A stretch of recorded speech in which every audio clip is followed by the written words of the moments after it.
Hello guys, samahan niyo po ako sa aking pag-home workout. Yan, nagpo-push up muna ako. Tapos na ba ako mag-stretching guys? Yan, nag-push up na po ako. Yan po ang mga alalay ko guys sa pag-home workout. Power twister, abseil greetings. Yan po. Yan, abseil po ang gamit ko guys. Para medyo naman numipis yung tiyan ko. Medyo makapal na yung bilbis sa giliran. Yan, yung mga gamit ko guys. Pag nasa home workout ako, tinatamad kasi ako mag-gym guys, kaya yun, nag-home workout na lang. Yan, gamit ko ang power twister. Maliit lang na power twister guys, medyo malambot lang siya. Pero ayos pa rin. Papawis lang naman to. Pang home workout. Yung mas maganda talaga guys, pag nasa gym ka. Maganda magbuhat. Yan, saka kanan naman. Kaliwa pala. Sa gym kasi guys, lahat mabubuhat mo.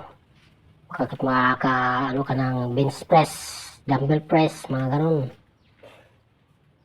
Yan, sa kanan naman. Saka yung paborito kong program, yung back talaga guys, yung lateral. Yung paborito kong program, pangpalapad ng likod. Saka yung yung anong tawag doon, back row. Yung back row, yun ang mga paborito kong program. Yung hinihila, kaya niyan, mga ganyan, hinihila, back row. Kaya lang yung gamit ko na yan is guma lang, rubber band lang yan na malambot lang siya. Mas maganda yung hila-hila talaga na bakal yung hilain mo.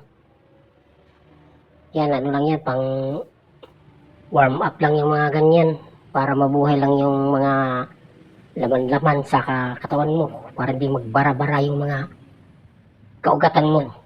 Kaya yan, pang temporary lang workout.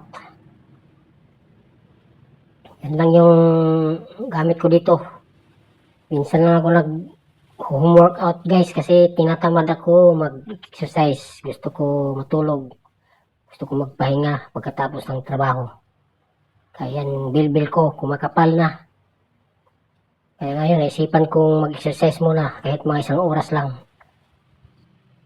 Ganyan guys, ang paborito kong program, pagpalapad ng likod. Nakakatatlo lang ako niyan kasi mabigat na yung katawan ko. Yan, 3 lang talaga kaya ko na. Kaya natin 5, 6, 7. Yan, yun lang. Short video lang guys.